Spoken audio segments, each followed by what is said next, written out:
নমস্কার বন্ধুরা, আজকে আমি তোমাদের দেখাবো পোস্ত পমফ্রেট মাছগুলোকে ভালো করে কেটে ধুয়ে হলুদ লবণ মাখিয়ে নিয়েছি।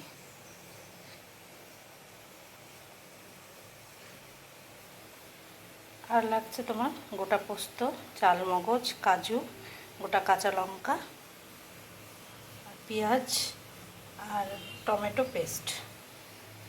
আর আমি একসাথে এই উপকরণগুলো সব পেস্ট করে নেব।